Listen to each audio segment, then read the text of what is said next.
guitar enthusiasts of every stripe and description. It's me, Steve, the OG guitar nut, anonymously. So, today is February 20th, which here in the US is also President's Day. So, that basically means you probably still have to work, but you don't get mail and can't use the bank. Yay, USA. Let's see, since I last spoke with you, I did a review, of course, as you know, on the Senstar headless guitar. Gotten a lot of good feedback on that. A few people have actually bought them, apparently, that watched my review. I did use it for my last gig at the 5-spot here in Nashville. Used it for the entire first set, and it performed quite admirably. It was a great little guitar, and I'm going to hang on to it. Not the least, of reasons, because it's green burst, and hey, that's all about me, right? Let's see, what else? Oh, I've got a lot of birthday wishes from people, so thank you to each and every one of you that messaged and wished me a happy birthday. I really appreciate that. I got a couple of emails and or direct messages in the last week or so, and it got me to thinking that maybe, and hence the title of this episode, maybe I could make a point of just giving you all what you're asking for. Kind of a crazy approach, right? Give them what they want. Well, one of the things that I was asked about was if I could do an episode where I explain how the Rickenbacker Rico sound system works and maybe give a demonstration of it. Well, the fact of the matter is, while my 360 is indeed a stereo Rickenbacker, I've never used it that way. One of the reasons is it's not very practical. The other is there's an accessory called the Rico Sound Box, which is kind of a necessity for doing it. I'll put a picture of one right here. What it essentially does is it takes the output from there are two jacks on a Rickenbacker. The top jack, which is the Rico Sound jack, it's a stereo plug. What it does essentially, it allows the box to send two signals out from one cable to two other cables. One carries the sound from your neck pickup to one amp, or one input of an amp, and the other takes the output of the other amp to the other amp, or the other input of a 2-channel amp, or whatever the case is. So to call it stereo is a bit of a stretch. What you're basically getting is two signals, one from each pickup, which could be cool, especially if you maybe applied different effects to the two, and you have an interesting blend or whatever. But regardless, I don't have a Rico sound box. Now, I believe I could just use a stereo cable going from a single, to a pair of monos, a Y cable as it's called. But I've never tried, and like I said, it's kind of impractical. But you can definitely look it up and find examples of it on YouTube, I'm sure. But in the modern day, it doesn't really, I don't know, maybe if you were the only guitar player in a band, and you're trying to get a very full sound using two amplifiers, maybe on opposite sides of the stage or something. Who knows? It's hard to say. Oh, my computer's making noise. That's nice. Somebody cares. So anyway, that's it for the Rico sound. But good question. I was also asked to speak more about the extremely inexpensive baritone guitar that I promised you I'd be doing a review of. And I had planned to, but all three versions of the baritone model at Firefly Guitars, the website of which is Guitars Garden. I'll put a link down below if you want to go take a look. They have an entire range of interesting, very inexpensive knockoff guitars that are actually pretty decent quality. All their baritones, with the exception of their baritone Telecaster, which is a 27-inch deal. This was a 30-inch scale length. Well, that's hard to say. Deal. I was going to tell you all about it, but there's really no point in telling you about something that you can't buy. They're out of stock and may not be in stock again for months. So meanwhile, by all means, look at Fireflies. They do make some really neat guitars. I've owned a couple. I own a couple now, but their baritones are gone. They were a big seller and they went quickly. So there's that. I think, were there any other? Oh, yeah, there actually were some other requests. Nick, who is also known as my former brother-in-law, but to me he's just my brother. Nick mentioned the fact that I'd shown the late 50s Dan Electro U1 guitar a while back, and it had belonged to his father. He gave it to me to keep for my daughter, and he made the suggestion on the forum here that I should play the thing on the show, since he watches the show. So let me kick this amp on.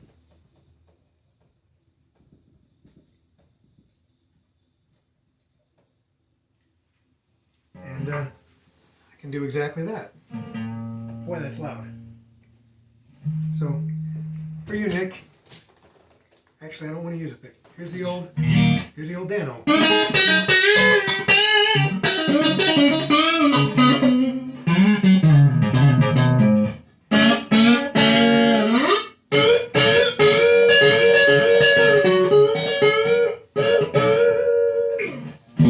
Great guitar.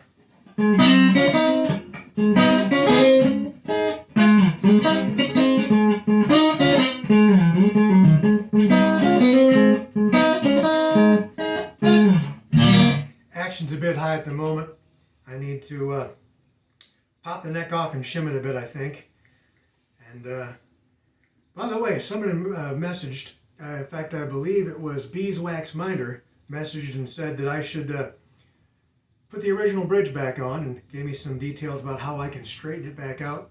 Something I might do in the future, but for now, it's, you know, I don't mind the new bridge. The old one's in the case, so it's fine. But anyway, Nick, that was for you. You know, the Stella Dan Electro's here, and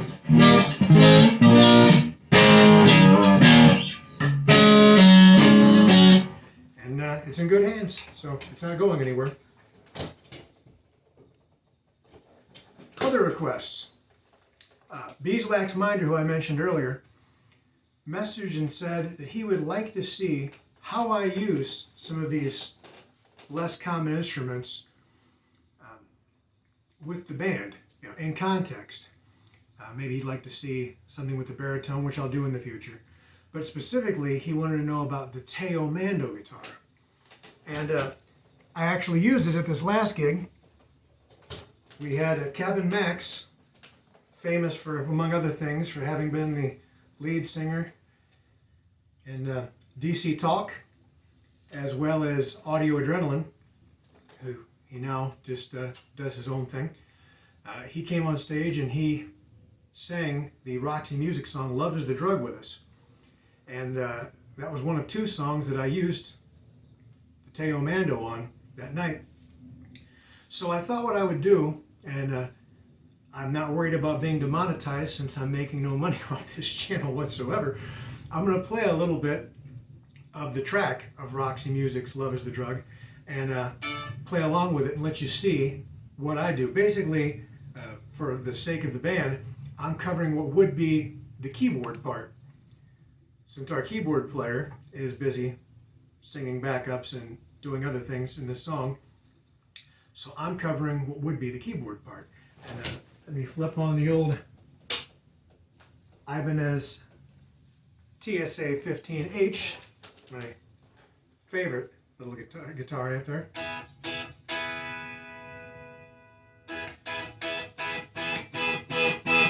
Ah yes, tubes, you gotta warm up, right? And what I'm basically playing in the song, just in case anyone's curious, is a D minor to a C to an A minor, then a D minor, an F, and a low A minor. So, lest you should have wondered,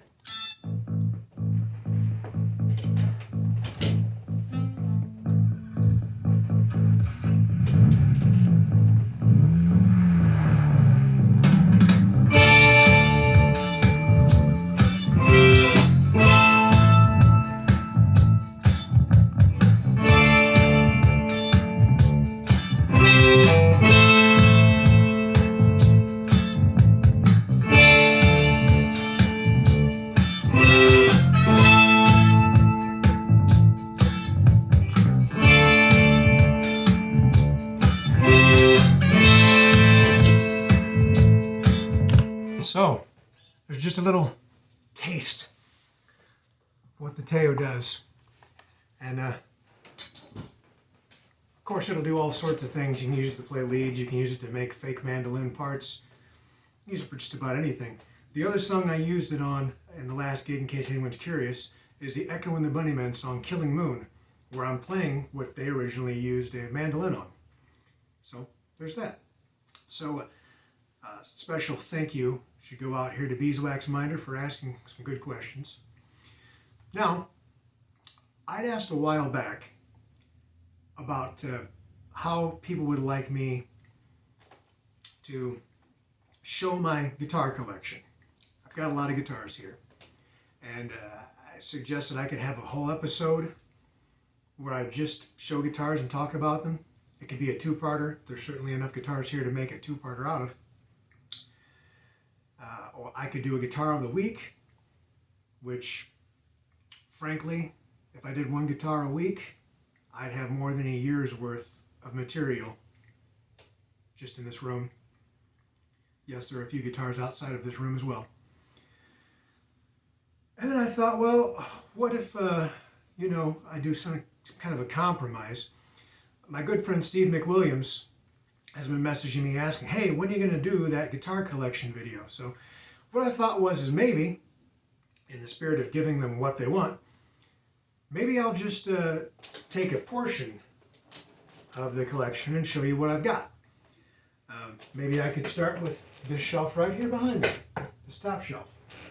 Now, a little compromise, right? Now, the other thing I would mention is just by chance, most of the guitars on this shelf are ones that have been mentioned and or shown on the show before.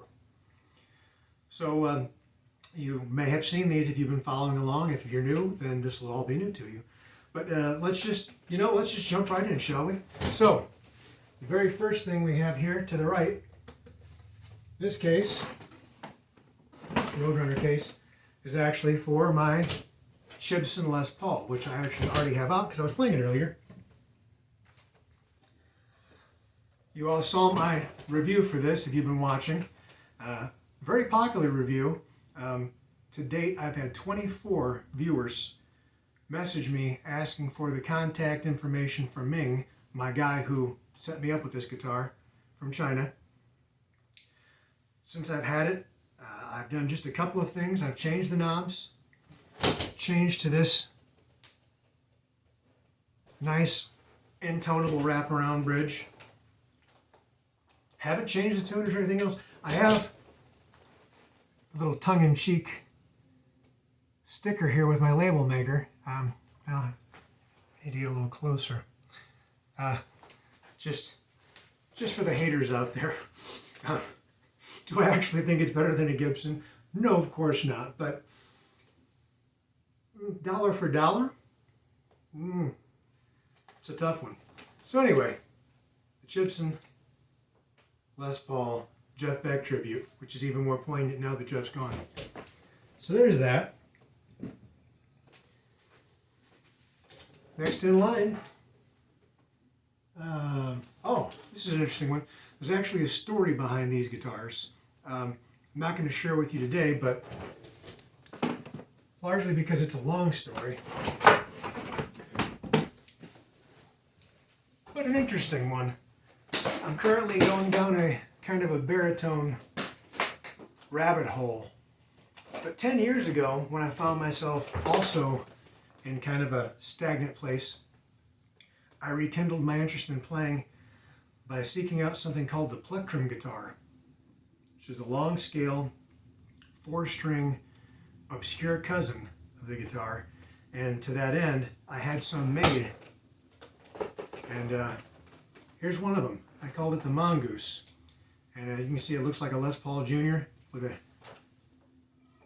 extremely thin neck. I've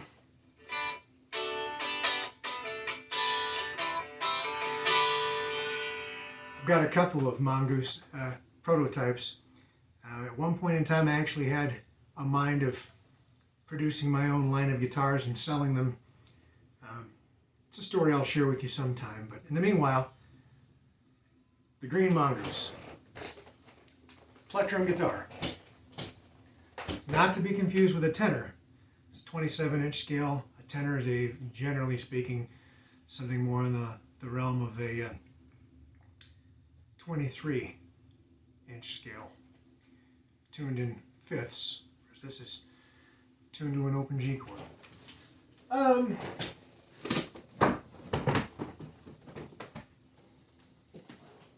This will take some of you back when this show was still called Rickenbacker Anonymous. I received this guitar in the mail and showed it off. This was one of the more popular episodes I ever had.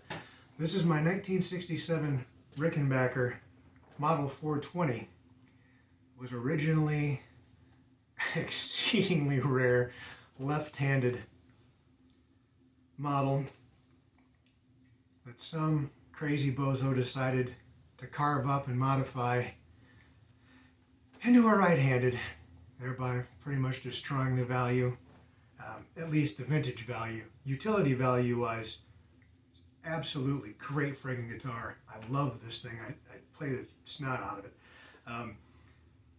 Guts are all original, still sounds great, plays phenomenal, crazy low action. But yeah, this would have been an extremely valuable guitar, both just in terms of being vintage and the fact that, you know, you lefties out there don't have a whole lot of options, especially when it comes to vintage guitars. And yeah, I'm sure this broke a couple of hearts, but there's that. Let's see what's next. It's an interesting piece I got on trade a while back. Haven't done much with it yet, but I intend to in the future. This is an Epiphone EB3 bass, SG style bass, that someone actually put a heck of a lot of work into and a fair amount of money. They replaced the original pickups with a jazz bass and P bass pickup from DiMarzio, which actually have the DiMarzio embossed right on them, as well as a line 6 bass lines pickup at the neck. So it's 3 different pickups. They've got a 7-position switch here for all kinds of different pickup combinations. They more or less professionally routed this body. I mean, you would never know by looking at it that these pickups were fitted after the fact. I've never looked under the pick guard to see what kind of mess might be there, but this jazz bass pickup is routed perfectly. And certainly this kind of guitar never came with, this kind of bass never came with, you know, Fender pickups, so Fender style. So yeah, this is a nice little short scale bass I plan on doing something with. I've even toyed with the idea of turning this into a 6-string bass, but I've already got several 6-string basses, so I probably won't bother. But if I ever wind up playing bass in a band again, there's a real good chance this will see some action. So this was a trade item, and if I remember, whatever it was I traded it for, it slips my mind at the moment. I think I've probably got a whopping $50 invested in this bass. That's kind of cool.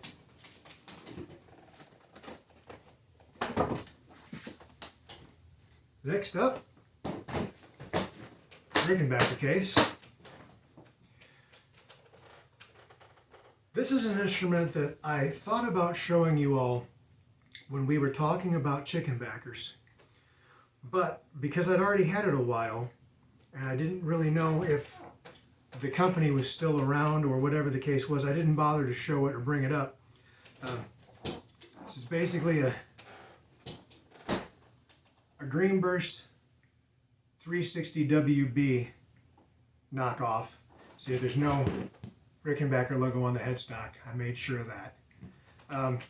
Actually looks quite good. Huge neck. Actually plays decently. It's not a bad guitar. I've taken it to a couple of gigs, used it as backup, and had the 360F that I got and reviewed on this channel been as good a quality as this, I could have recommended it and probably hooked a bunch of you up. But as it is, this is a company that I can't find anymore. So yeah, just kind of a cool knockoff. It's got my, as usual, I lost the terrible weird R thing that they put on these chickenbackers and replaced it with this top load tailpiece. But yeah, this is not a bad guitar at all. And right now it's in the real Rickenbacker case.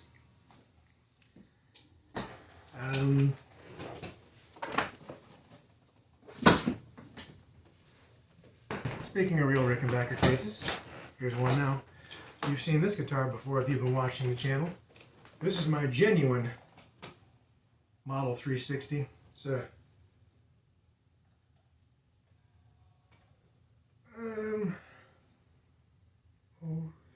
03, I believe this is a 1990.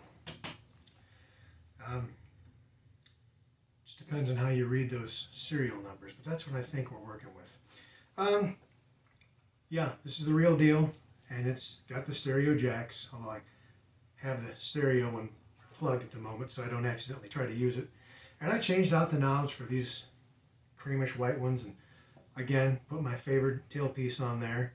This has some interesting GFS gold foil pickups in it. Great little guitar. It's definitely seen some use for some gigs. It's a bit beat up. I've taken a Scotch-Brite to the back of the neck and got all the gloss off. All these things that are anathema to real Rickenbacker guys, which I guess I don't qualify as, but I just like my guitars to play the way I like them to play. So, there's the 360. Are you bored yet? You guys asked for this.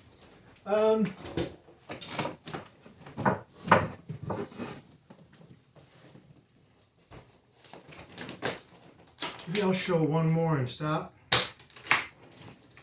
So, I went through a period when I discovered, this would have been about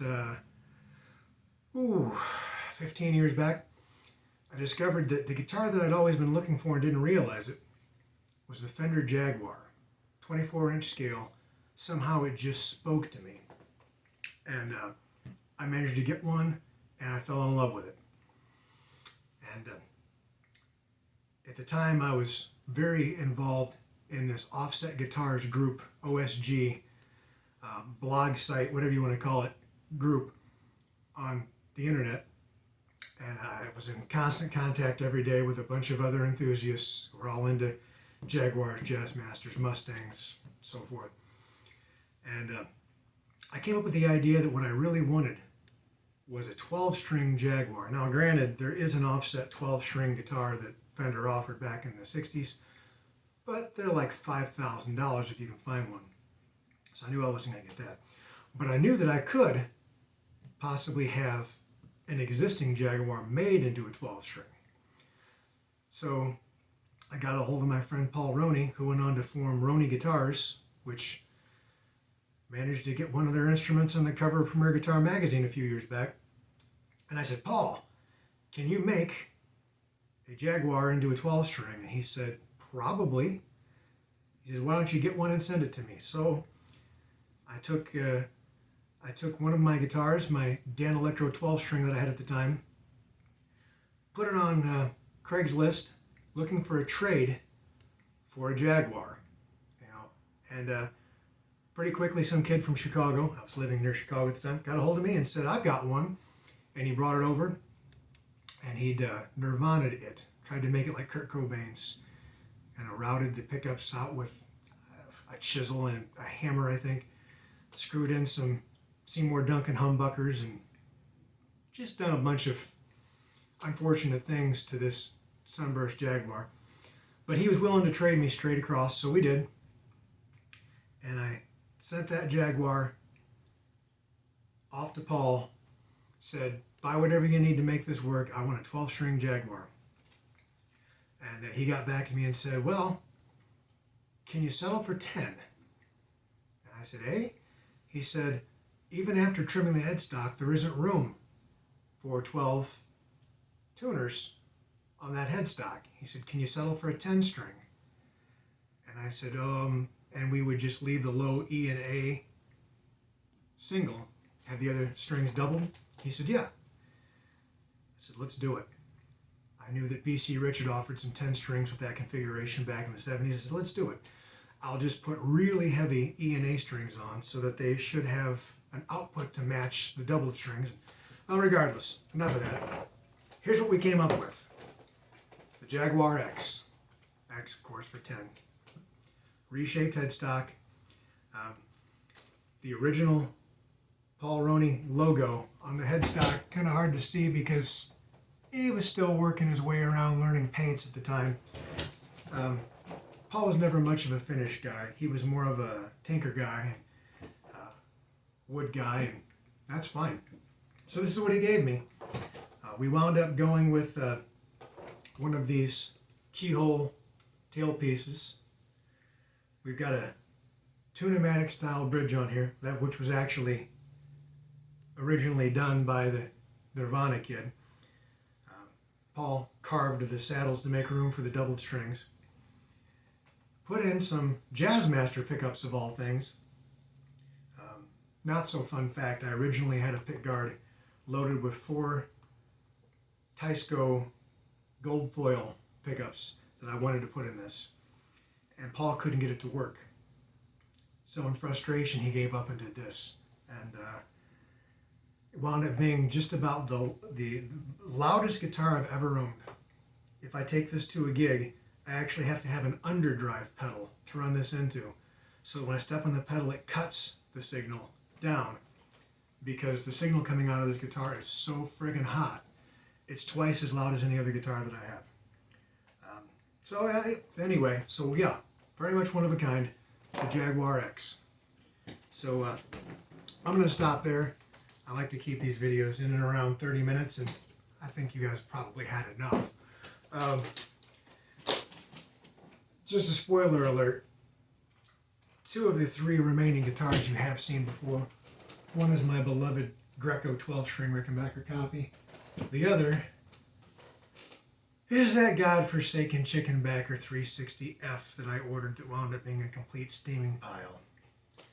And finally, my beloved bass that I used for years and years playing with bands live. And maybe I'll start there next time and just kind of show you guys that. And I don't know, move on to the bottom row maybe? I don't know. A lot of guitars here. I would do a panoramic view and let you see the whole room, but I'm not set up for that. I don't have a selfie stick, and I do own a tripod, but I have no way to mount it to my phone. Yes, I'm using my phone. Not even my new phone, my old phone, to film this with. Yeah, so be it. It is what it is, right? Nothing but pro here. So having said all that, hopefully, at least some of you got what you wanted out of this episode. Once again, I will say, by all means, leave messages down here below. Tell me what you want to see, what you want to hear, what you want to know about, suggestions for shows. I want to know what you're into. If you have, anything at all, I want to hear about it. So do that. I'll try to put links for anything pertinent down below as well. And that's all I really have to say until next time. Of course, as always, I'm going to say, stay cool, stay frosty, chime on, rock out, and most importantly, play the damn guitar. Fair enough? See you soon. Steve out.